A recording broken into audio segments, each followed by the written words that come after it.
So let's get to the main event for this week. It is our 2022 breakout candidates list. All right, so all right, I'm going to go first. I'm jumping in here. So we all chose 2 breakout candidates that we think are just going to have just a breakout year. And my 2, unironically, are Quez Watkins for the Philadelphia Eagles and Greg Ward of the Philadelphia Eagles. So, yeah, they're both crickets. Crickets. Just kidding. We but need a cricket sound. Get on that. I'll get on it. I'll get it for us. But regardless, just kidding. But Quez Watkins, if they add a second receiver to that, Quez Watkins will be a great slot receiver. I don't want to actually, I can make the joke, but I want to at least give you guys Quez Watkins could be a good deep find. So, jeez, sad times. Well, anyway, I'll start out on this. We got 2022 breakout candidates. These are guys that we think are going to make the leap from whatever level they were at this year or in 2021 to the next level in 2022. And we will kind of, articulate what like level we think that could be as far as like where that possibly could finish. So I'll start out. Mine is Jaylen Waddle. I don't want to overthink this because he's a strong wide receiver on his own. I think he finished in the top 15, if I'm not mistaken, anyway, in points. I think if everything might go according to plan, he could be a top 5 receiver next season. And my reasoning behind that, Mike McDaniels is the new coach there. He's going to bring in a scheme similar to what they used in San Francisco. He's learned a lot from Kyle Shanahan, and I don't think he's going to stray far away from what he did there. So I think that you're going to have a Debo situation, but make Debo smaller. And although I don't think it's going to be necessarily like much like as far as like running back, like powering through runs and stuff, I think it's going to be a lot of screen passes out of the backfield. It's going to be a lot of yak, a lot of yards made through that way, which that's what they excelled at this year. And I think that Tua, being the quarterback, is just going to flourish out Jaylen Waddle to be a top 5 receiver this coming season based on his opportunity. I don't disagree with you. The only thing that worries me is that there's no other valid options on that team, which also can be a good thing. Tua's inaccuracy can be a bit of a problem. Obviously, he did great throughout the entire year. Great rookie season. I assume he'll elaborate on that. Breakout for me is a little tough. I just feel like he's going to do exactly what he did again. It's going to be hard for me unless they go and draft a rookie wide receiver, or get someone in free agency, even if it's a small guy. Like, is Devontae Parker even going to be there anymore? Do they have anyone else? That's my biggest thing. Gesicki, I think he's a free agent too. So I'm just a little worried about the other weapons on that team. And I understand that it can be a good thing to be the only weapon on the team, but it can also be a bad thing because they can hyper focus on you. So I'm not saying I don't disagree with it. I just top is tough for me for Waddle. Joe? I mean, it was an 18-game season, so but he did lead all rookies ever in receptions, so that was pretty huge. He's definitely got the work. Even if they bring someone else in, I think that actually helps him more than it hurts him because he's going to be, they run him on those underneath routes, they run him deep. He kind of does everything. So if he can elaborate, like Josh says, on his receptions even more, that's huge. And didn't he have an injury for a couple games this year too? He playing at all? Yeah, he missed one game. I mean, if he can keep doing that with the amount of catches he has, in a PPR top 10, top 5, it's not out of the realm of possibility. So his receptions held up. I mean, he had that going for him. No. Okay, so like the only reason that I'm saying that I think what's going to be different from this year right here in 2021 to what it is in 2022 is the coaching and scheme change that is going to come about for the Dolphins. So I think they're going to bring in a running back. They're going to bring in maybe 2 running backs to try to take off some of that workload and make the running game something that the defense can focus on, and then use Jaylen Waddle in a little bit of a different situation than what this year when you knew they were going to pass the ball because you weren't as afraid with the running game. I think we're going to flesh out the running game a little bit, and that's going to open even more opportunities for Jaylen Waddle, and that's going to make him go from, like I said, top 15 to top 5. It's still Tua, so if he can support a top 5 wide receiver, that's That'll be fascinating. Number one, yes, we have dogs. Okay, they're going to be barking every once in a while in the background. That's just part of our life on our podcast. Hopefully, you guys are dog people too. But well, Jimmy G's not a great quarterback, and he made Debo what Debo is. I'm not taking away from the Debo. I would rather have Jimmy G than Tua. Well, I actually would. Too. I don't actually disagree, very excited to see because there are about 6 to 8 teams questionably that need quarterbacks this year, and there are 3 okay-ish ones that can be startable right away, and then there's 3 kind of free agencies, and then there's those kind of 2 like Trubisky, Garoppolo's. And I actually am very excited to see where Garoppolo goes because if he goes to the right place, he can actually be fruitful for it. He's had such a weird career sitting behind Brady for so many years and being, you say inconsistent, but he hasn't been that bad. I've seen there was 10 to 15 worse quarterbacks than him last year. I think you just don't trust him. I get the trust, and I'm not drafting him as my first quarterback for fantasy by any means, but I think he makes a valid backup for fantasy at least. I don't trust Tua at all. Like there's no consistency there, but I love Waddle. I see the Debo role, or at least somewhat. I mean, it might be more of, like you said, screen passes out of the backfield, but he's gonna get work. And the thing is PPR wise, what we're gonna see from him is we're gonna see Jarvis Landry on the Dolphins. Those slot shots all day where he gets 15 catches for 90 yards, and that's fine. Fantasy wise, you're super happy with that. I'm just banking on offensive minded head coach versus defensive minded head coach. I think that switch could mean something. So that's fair. That's my argument for Waddle. Joe, what do you got, man? What do I got? I got Travis Etienne, and I am so freaking excited. We all know how last year ended for Etienne.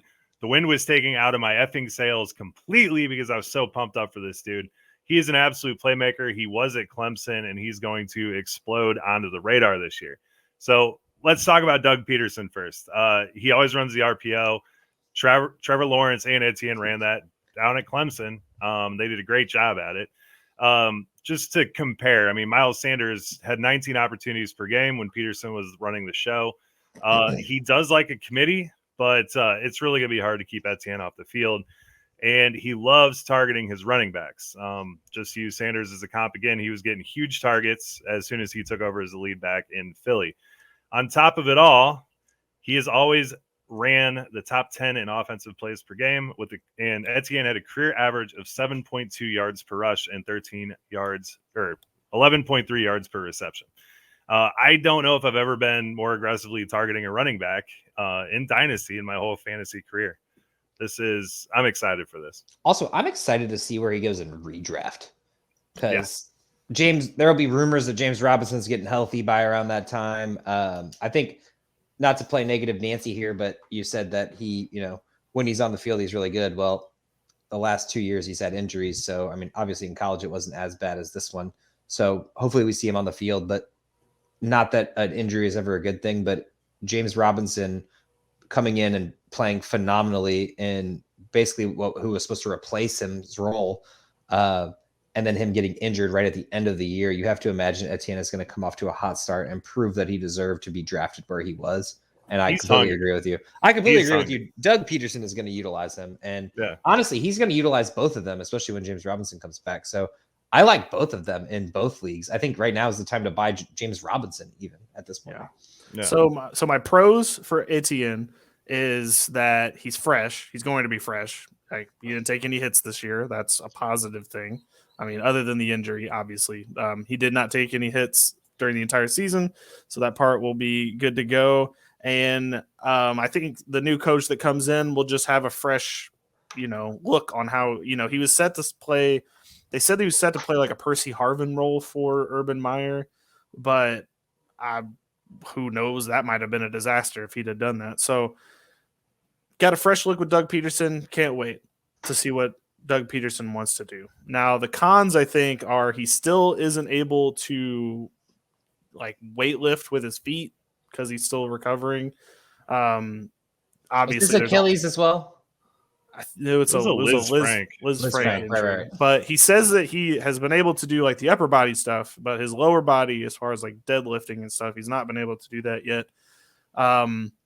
obviously, I think he will be able to do that by the summertime, and he will be ready to go. But it's just, is this going to linger? Is this something that's going to, that would be my No, only he's going to like. be fine. He's going to be fine. He's going to. Well, that's fine. I'm kill just it. presenting a possible con to. There's no cons here. It's all to pros. Etienne. Well, the there's problem no is he pros. got drafted There's no by a cons, it's all coach pros. he got drafted by a coach who had a specific plan, and then that coach isn't there anymore. So literally, he's done an entire year of wasted meetings and stuff with a coach that's not going to be there. So he's just networking, man. He's just networking. He's working his time. He's going I to. mean, luckily he's radar. been there with Trevor Lawrence. He's been there with the Yeah. other running backs, so he's learned all of that. So that's a good thing.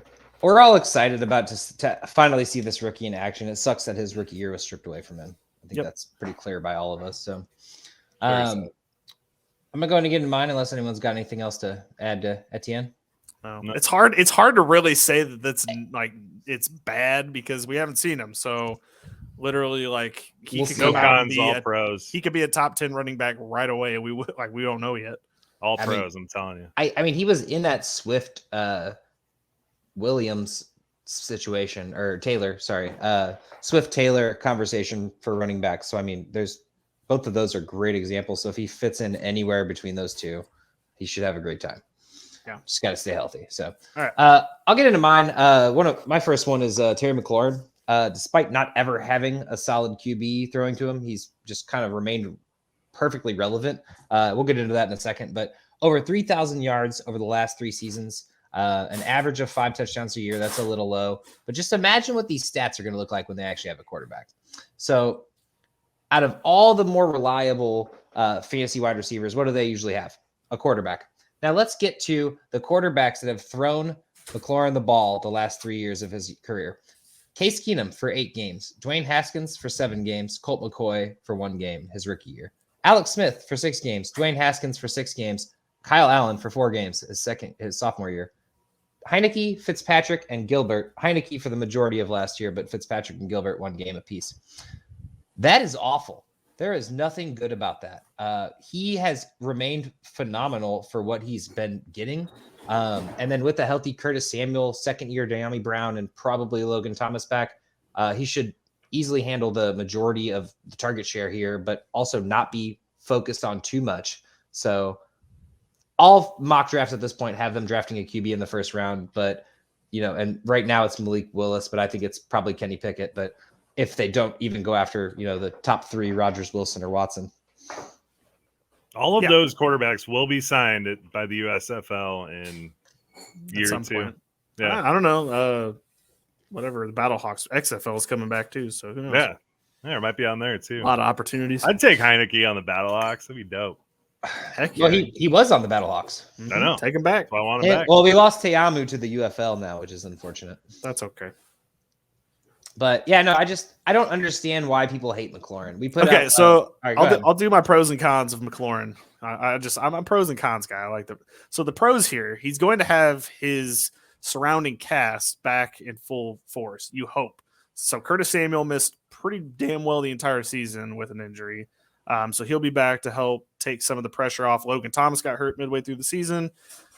All of these people just funneled the ball to McLaurin because they of being injured. They didn't really have pieces to throw to. And they also had De'Ami Brown, who had a knee injury early in the season and then kind of got better as the season went on. But all of these pieces were meant to be there with him and help him.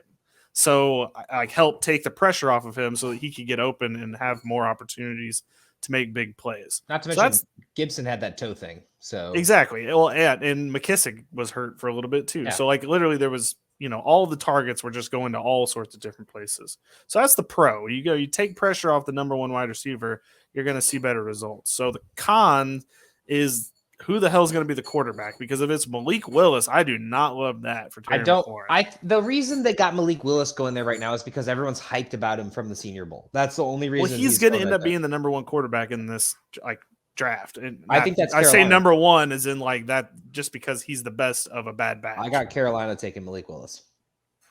Okay.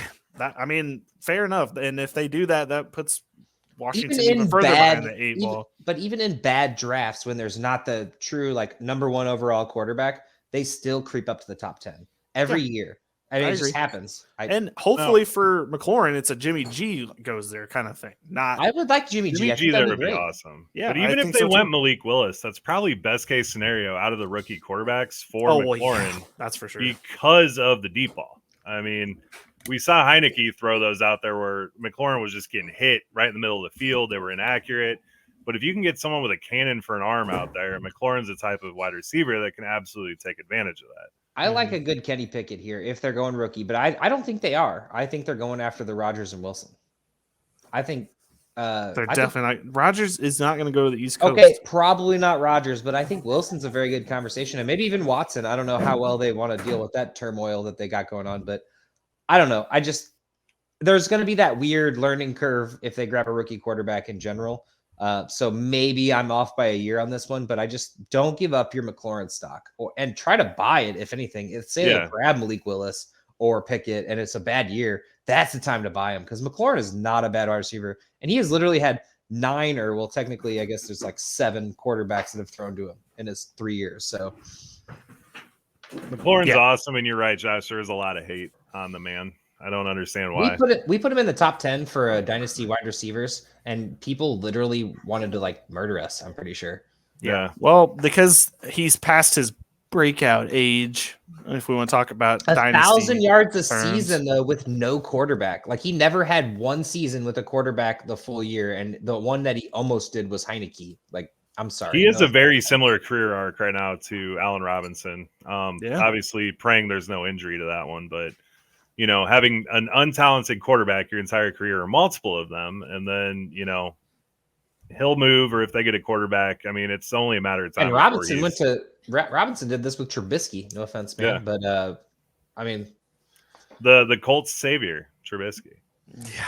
I would like to see where Trubisky goes too. That could be interesting. Because I mean, whether he's not a starter, he's in one of those competitive 2 shitty quarterback combinations. Yeah, no, I think he should get an opportunity. Definitely over like Teddy Bridgewater. Okay. Poor Teddy.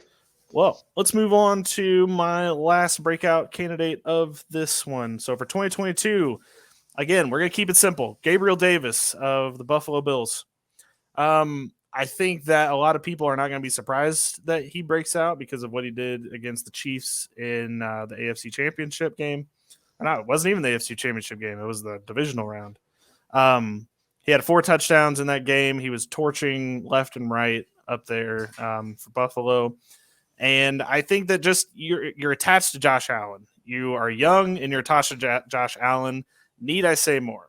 So Stephon Diggs, I think this is the point where he starts to decline a little bit. He's going to be 29 next year. And I think that Gabriel Davis takes that from him. You know, we've seen that plenty of times where a younger wide receiver comes in with an older wide receiver, and then the younger wide receiver just transcends what they were able to do there. So I think that Gabriel Davis will build on what he was able to do this year, and he will only be better next year because I still think defensive coordinators are still going to have the brain of Diggs, stop Diggs. And they're still going to leave Gabriel Davis open for at least the first 8 games of the season just because they don't trust him yet. Well, so my thing here is this is the perfect Julio Ridley example here. Yeah. Julio's the Diggs and Gabriel Davis is the Ridley here. And I think it's actually better for them in tandem. I think that it's better for Diggs because it takes pressure off him, especially after that 4 touchdown effort. And then you got Gabriel Davis, who's wildly unknown other than that one game. I mean, he had a couple of good games throughout the year. Like nothing was great though. I mean, people own him. Oh, believe me, me and Joe, if you played DraftKings, me and Joe were eating off of some Gabriel Davis. But I mean, there was one game over 12 that was like in PPR. I mean, it wasn't, he never, 2, I guess there's a 15 in there. It's not like he did phenomenal throughout the year. It was obviously in playoffs, phenomenal, but I think that it's a 1A, 1B situation. And I think once Diggs goes, I think it's actually worse. I agree that it'll be a breakout player this next year, but I think that like if Diggs goes, unless they replace that, I'd be a little worried about him. It's almost like a Ridley situation. I know Ridley dealt with everything he had to deal with, but I mean, he obviously lost Julio and was not the same player. So I think he needs to thrive on that. And honestly, we don't know what he is yet. It's been 1 year, 2 years. Is it 2 years? 2 years. Going on 3, right? No, it's actually was he a rookie last year? No, This 2 years. past Second year. year. He's Second going year. on Right. 3. Sorry. I mean, the two No. words are Josh Allen. Oh, I I agree. think the words think are that- Ken Dorsey. I think that's who the big thing Yeah. is. I mean, I agree, but I think they that there kept him still needs to be a in-house. second one. they hired from within, which is cool because he has seen Gabriel Davis in action. Now, when Sanders is gone, or they're going to get Knox more involved in stuff. But when you work and you see what Gabriel Davis can do all day, I would assume that Ken Dorsey is going to do everything he can to get him involved, especially after that playoff game. I mean, there's no way you can just let that sit on the bench on that one. So I agree. This year, I'm just breakout. talking about in the future. I'd be a little bit more worried. Let's see what he's got. I mean, like I said, also all those 4 touchdowns. I mean, I think maybe 1 was disputed. All of them were like he was just standing in the end zone, so it was almost like an unknown factor. Well, I mean, one of them he just straight up burnt the DB that was on him, and he was wide open in the end zone because he made the DB fall down. So That's true. I mean, That's true. I just felt like, well, let's see what we got here. I'm not saying that he can't break out. I think that Diggs. okay, so let's play. I want to play a little game, I guess, but I just like if you were in redraft right now, is 5th round crazy for Gabriel Davis? I think it's a little early, but I wouldn't hate it. I think it's a conversation, at least. Yeah, I could make the case for it and against. So that it, would be your wide receiver 2, most likely. Yeah, I wouldn't push for it, but I'd say it's a conversation. It's hey, you're looking at young guys. You're looking at someone who's going to be with Josh Allen for a while. Especially if you have Josh Allen, I think it's a solid ass move. It's one of those moves that you could make the gamble on, and it could pay off massively at that spot. So I just feel like when the running back dead zone starts, which is usually about the 4th round, maybe the 5th round, Gabriel Davis would be the guy I would snag there if you were able to solidify there's at least just so one much at running wide back. receiver this year. There is, but the thing is you want a piece of an offense such as the Bills because Bailey, you got him in the 12th round, man. So don't tell me you were thinking about taking him in the 5th in our recent. Well, in a dynasty league, but I'm talking about for redraft. Okay, wait for redraft news cycles to start up and all the beat No. reporters, and Gabriel Davis is going to shoot up. I mean, Yes, it happens. 100%. He's on one of the top offenses in the league, probably top 2 that's coming up. I have to say no, not for redraft. I thought we were talking about dynasty. Well, I mean, we're talking both, but for this particular conversation, I'm talking about. I don't think he redraft. gets quite high up to 5, but I think that 6, 7 is a conversation. Depends on how big your league is too. I just don't think there's a way that he's going to make it that late, but we'll see. I mean, when the news starts spinning and they start, I think he's. But that's players. the thing is, if he is a 7th round pick, this is a steal. This is the Deebo Samuel of the next year. You know what I mean? And I mean, I don't think he's going to be Debo, but could he be a top 24 wide receiver 2, a top 24 wide receiver? That would not shock me. Absolutely. He said breakout player, so I thought Debo. No, I do think there's some postseason hangover on this one right here, but I love Gabriel. It's a little Davis. bit, but I think that a little bit, but at the same time, I'm like, you know what? Maybe they learned from what he was able to do in that game. They should. And there's no reason he couldn't be what we're projecting him to be. It's just a matter of if they actually use him that way. That's true. Yeah. So I don't know. We'll see what happens, but if I had to bank on somebody getting a little bump next season, it will be Gabriel Davis. Hell yeah. My breakout wide receiver is Elijah Moore. Everyone's on this guy already, so you're probably not going to get that much of a discount on him, but he had a kind of a roller coaster of a year last year. He was the wide receiver 1 for like a 4-week stretch right there. But he finished the season with 43 receptions for 538 yards, 5 touchdowns, only played in 11 games. So that's pretty impressive there. Really, his best work came with Mickey Blanco and Flacco. Him and Wilson didn't get right in stride right away, but at the end of the year, they started to. But I expect a huge jump from Zach Wilson this year. I liked what I saw from him. And with that, Elijah Moore, I think, is going to jump into a weekly wide receiver 1/wide receiver 2 territory. He only started 6 games last year, and he averaged 12.6 points per game in a PPR. So I get on board before the train leaves. This dude's going to be good.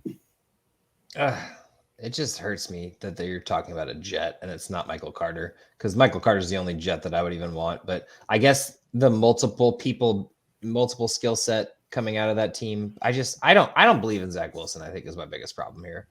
I think Michael You've Carter. never been more wrong. I've heard you say a lot of shit, but you've never been more wrong. I've said some pretty dumb shit. Zach Wilson's going to the top.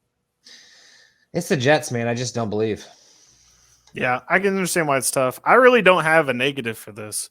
And I only see up for Elijah Moore. I feel like he was like, if he was on a different team, he would have broken out last year and he would have been one of the top receivers. Well, he tried to. I know what I'm saying. Like, he almost broke through on the Jets last year. So I feel like coming into this next season, like there's all the arrows are pointing up. Like, I was looking at the Dynasty Index, which, by the way, go subscribe or pay for the Patreon and get into the Dynasty Index.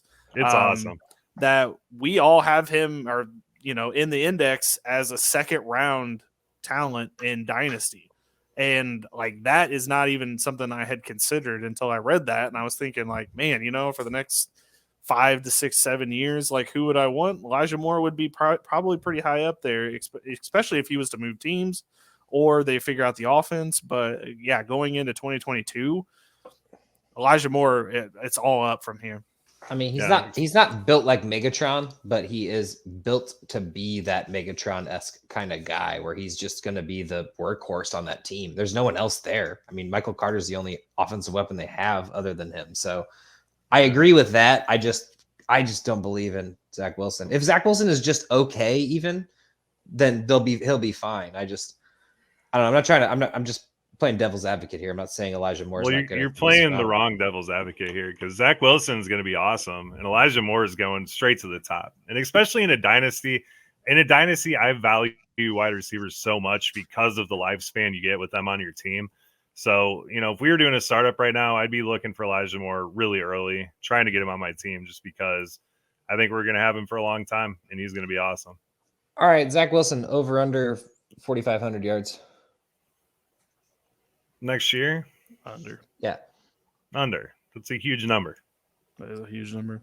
All right. Well, a lot of quarterbacks do it, but Jalen Hurts over under 10,000 yards. Yeah, see, that seems slightly under, right, Josh? Slightly under. Yeah, I mean, it depends on are we counting rushing yards here? Because then it's a conversation. By the way, I would just like to go back. I know that people keep hammering Ole Miss for this, but 2018, they had A.J. Brown, DK Metcalf, and Elijah Moore all on the same team, and they were horrible. How did you all fuck this up? Who was their quarterback? Jordan Ta'amu. Well, yeah, there it is. Well, but you have three. Okay, those three guys, and how could you, even with me or you throwing the ball, we shouldn't have that much trouble being good. It's ridiculous. Imagine, but that's how it be sometimes. So yeah, anyway, DK Metcalf was a 500-yard wide receiver. Just crazy. How the Ta'amu's not that great. He's playing in the XFL and then the UFL. So anyway, let's get my last one real quick. Javonte Williams. I don't think anyone's arguing this one. I don't think we have a disagreement for this. It's Javonte season next year. This isn't even a surprise. I don't need to talk about it, but Melvin Gordon is basically out the door. And for every hater out there, he is a great running back. I don't know why everyone hates him. I was a Javonte owned manager. And nice. I caught myself. And I still love Melvin Gordon. You can't be mad at the guy. I had an Eckler too, and I don't know, just it's dumb. But anyway, Javonte now inherits a good portion of Gordon's 200 plus touches. They're still going to bring someone else in there. There's going to be a second guy, but I think this easily gets Javonte 300 touches. And I think this is just a no-brainer. I think he's going to go stupidly high because of his talent level. And he's been in a split backfield his entire career with Michael Carter in North Carolina. So he's going to have that healthy safety net there. Obviously anyone could get injured, but he didn't take 400 yards in college like Todd Gurley or anything. So I'm not saying he could be Jonathan Taylor because that's ridiculous, but I think with the right quarterback, he can be a top 5 quarterback or top 5 running back. Really a semi-competent quarterback. A Garoppolo would be fine here. What they had last year was awful. I think everyone's thinking it's Rodgers or even Russ at this point, but I think even Willis could actually make it on this team and make this a competitive roster. And like the offensive weapons that they have on this team, Judy, Sutton, Fant, Javonte, that right there is enough to make any quarterback that doesn't suck completely make this guy's going to get 300 touches. Like anyone but Bridgewater or Locke could make this team. Exactly. Awesome. No one's doubting the talent of Javonte. He's a great guy to acquire right now. My only worry about it is with all those offensive weapons, Nathaniel Hackett comes in, what does the offense look like? If they do bring another back in, they're going to have to use Tim Patrick. They paid him. They're going to have to use Cortland Sutton. They paid him. Judy obviously is going to get involved. So I think it's going to look a little bit more different than the Fangio run offense we saw last year, but still a good guy to get on your team. Good, because it was terrible. Well, he loves running the ball, so I have no bad notes for Javonte. It's only up from here. My only worry would be them trying to do some kind of split backfield thing again, but at the same time, this is a completely new staff, so I think that they're going to recognize the talent they have on their roster and use it appropriately rather than what they did this year with the split. See, I just don't see them going and signing another Melvin Gordon at this point. I could see them signing a lesser running back like Dontrell Hilliard, or I don't know, like Dante Foreman, the ultimate nightmare. Okay, well that could be a problem, but I'm just saying, like, they're not signing a veteran star at this point. They're signing a young guy who's going to run with Javonte for years. They're going to sign someone for 2-3 years, McKissick, someone like that. Like, they're not trying to. I don't know, McKissick's not a good example, but that type of. Okay, let me run through a couple of names and see who out of here would be a bad person. So the top running back obviously is Leonard Fournette. That would be bad. Horrible, I think. Obviously, Melvin Gordon, we already talked about. They're very similar running backs, so that'd be bad. James Conner. Horrible. Conner's a free agent again? Yeah. Oh, I didn't know. I think that'd be bad. They're the same style running back, though. You're naming Chase Edmonds. Horrible. I actually like that. I like that. I feel like that's the same. I think that's repeating. Javonte's not really. He's actually a bigger dude than you think, though. He can catch the ball, but I don't think it's like a bad thing. I guess it does take away his pass catching prowess. For fantasy, it kind of sucks, but I think as a true runner, it helps him. All right, 3 more. Sony Michel. Not great. I don't think that's a good combo. I think Michel would. I think that would be good. You might get him for a good price because that way they would for sure be using Javonte properly, and then just use Michel to be just to spell him out every now and then. Marlon Mack. Interesting. Yeah. Interesting because I want to see him get a shot. It's not actually because of Javonte, but I think that would be a good combo. What Marlon Mack did before his injury was pretty phenomenal, and he should be fully healthy. We didn't even get to see him really this year. And then Rashad Penny. He'll be injured. I think that would be the best case. I think that would be bad. He's only like 24. I just don't. I don't want them to pair someone with him that's young because then it might linger. Like Rashad Penny had 5 healthy games last year. He's going to step on an acorn somewhere and hurt his ankle, and then Javonte has full reign over the backfield. It's going to be amazing. Well, you go back to having a Royce Freeman-Lindsey split. I mean, at that point, why not just like give Javonte the keys and go get like a Mike Boone? I think Javonte's way more talented than Royce Freeman. Yeah, I agree. I just think those are all guys that agree. could. Well, I don't think they're going to put like Leonard Fournette. That would be, I think, crazy. But somewhere around the Marlon Mack, Sony Michel, Ronald Jones, somebody like that. Not to mention all these rookies that are coming in. They're uber talented. I mean, this running back class is insane. So they could easily get someone in the third. And they could get them cheap too. There's like 10 decent running backs in the rookie class. Better than decent. Yeah, we'll get to that at a later time.